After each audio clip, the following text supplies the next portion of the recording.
So now that you've folded your 50 sheets, you're going to create sets of 5. So you get 5 sheets, and you will put them inside of each one, like this.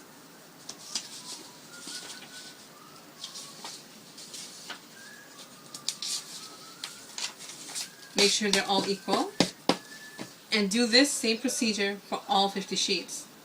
By the end, you should have 10 sets, and then you just pile them together and set them aside for now. You will now need to create 2 different sets, but these sets will only contain 2 sheets. The reasons this is different is because these sheets are unlike these ones. These sheets are just normal printing paper that you use for a printer. These are Stonehenge, and you can only get them at an art store. The thing with these sheets is that they come in very large sizes. They usually come between 1 meter to 3/4 of a meter in length and width. So you will need to trace them, these sheets, and then cut it to the size necessary. Just like you did with the first step, you will fold the sheet right in half.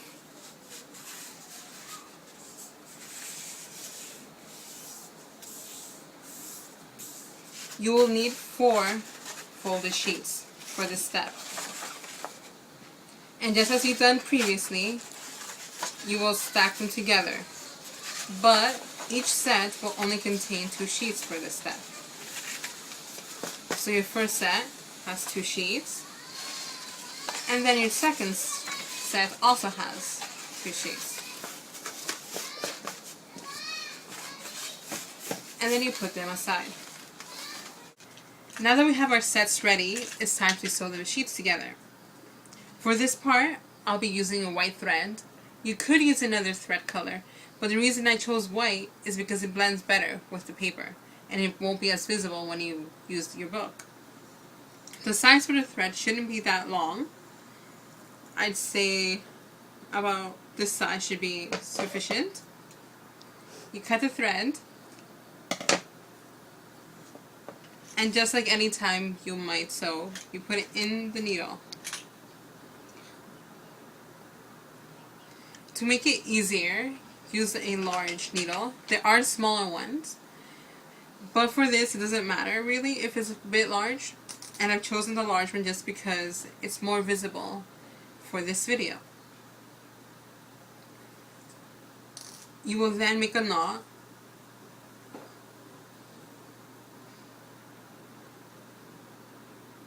I do it twice just to make sure that it's well tied together.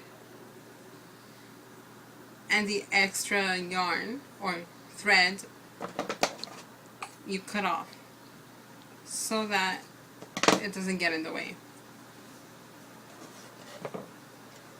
Then get one of your sets, and again make sure that it's all well positioned, because once you sew you can't fix that. And you sew right on the line. You go like this,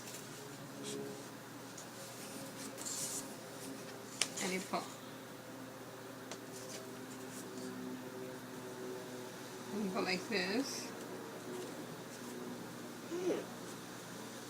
and you pull. You do this until you reach the end of your sheet. So do this until you get up to here. With your sewn set, and after you line it up, and I really emphasize that you line it up, because this is extremely important for the next step. The next step will be concentrating on this side, on the sewn area of your sheets. So that's the part you want to make sure it's very well lined up together. Once that is done, you bring it to the end of your working table. Hold it with your thumbs because paper tends to move a lot. And if it's unlined up again, you're going to have to start all over to try to make it all lined up. There should be some space, I'd say a finger length on each, of how much is supposed to be coming out. continue to hold it with your hands, and then you place many books on top of it. This may seem absurd and unnecessary, but for the next part of your bookmaking, you will understand why you require all these books to be holding your sheets in place. So again, you line up your sheets, you bring it to the end of your working paper. They should be sticking out of the working paper approximately a finger length on each side.